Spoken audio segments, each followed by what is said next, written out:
de me donner l'occasion de m'exprimer par rapport aux activités de la journée d'aujourd'hui. En effet, depuis ce matin, nous avons parcouru la commune et même quelques localités de la commune de Koussan.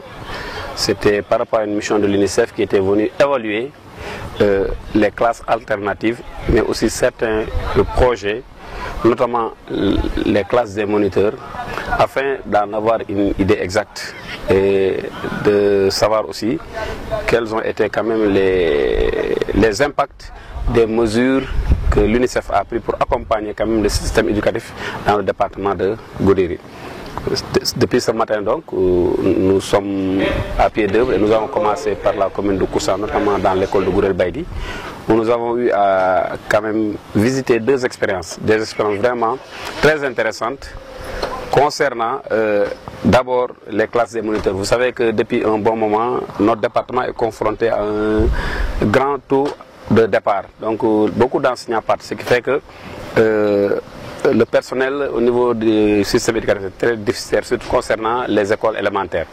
Donc les collectivités territoriales donc, ont pris à bras le corps ce problème pour essayer quand même de combler ce gap. Aussi bien le conseil départemental que les mairies ont décidé quand même de prendre en charge donc, cette politique publique et enjoignant le pas donc, au président qui parle beaucoup même de la territorialisation des politiques publiques. Et ici donc c'est une expérience riche qui a été vécue aujourd'hui. Donc des moniteurs qui ont été pris en charge par les collectivités locales, formés par l'IF, avec bien entendu l'appui financier du partenaire qui est l'UNICEF. Ces mesures ont permis de récupérer un grand nombre d'élèves. Au moins 40 moniteurs aujourd'hui sont dans le système éducatif, permettant de prendre en charge plus de 2000 élèves qui étaient exclus du système. Par rapport à ces classes des moniteurs, il y a aussi les classes passerelles, qui permettent aussi de prendre en charge les enfants qui sont exclus du système éducatif, pour les prendre, ensuite leur donner un temps d'adaptation, mais aussi pour pouvoir les reverser dans le circuit normal. Donc, et ça, je crois que ça dénote aussi d'une volonté politique de mettre l'éducation au cœur des préoccupations de toutes les collectivités locales. Parce que nous savons qu'aujourd'hui, Goudiri reste une zone où il y a un fort taux de départ. Donc, il s'agit, je crois, de pousser beaucoup plus les collectivités à miser sur les ressources humaines qui sont quand même les forces de devenir de demain.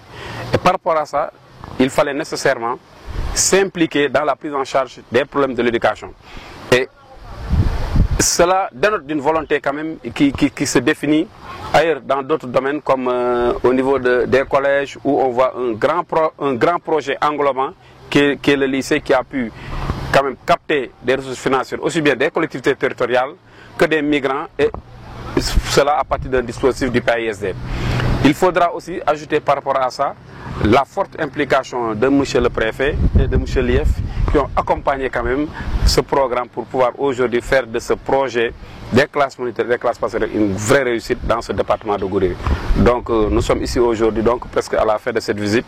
Nous devons aller aussi voir le centre de formation technique qui est bientôt qui va bientôt ouvrir ses portes pour voir aussi qu'est-ce que peut-être l'UNICEF pourrait faire pour accompagner demain ce centre. Voilà donc ce que j'avais à dire par rapport à ça.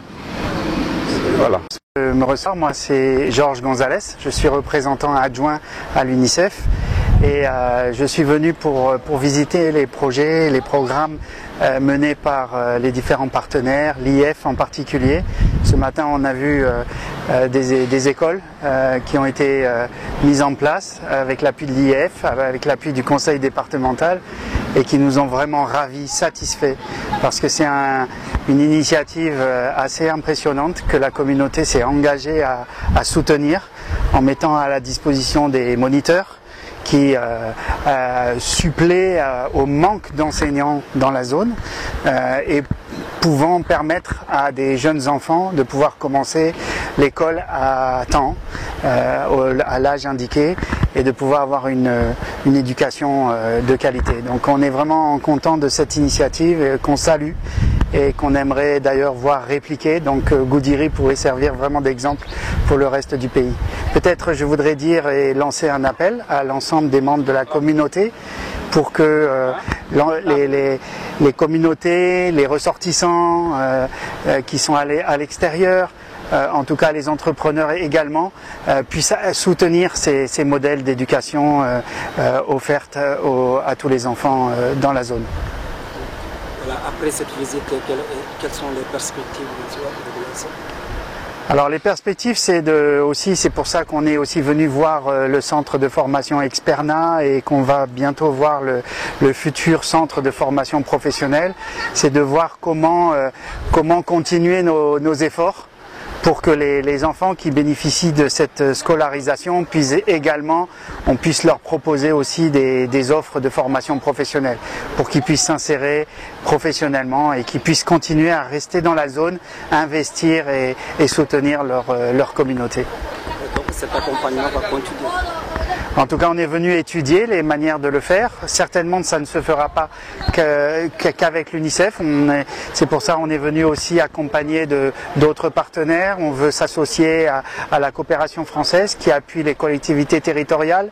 On voudrait que on sait que d'autres partenaires veulent bien nous aider, nous appuyer, que ce soit le Canada et d'autres, et j'en passe, qui sont prêts à nous soutenir, notamment pour renforcer l'autonomie des jeunes dans leur insertion professionnelle. Quelques mots par rapport à vos constats de ce que vous avez trouvé sur Experna ici.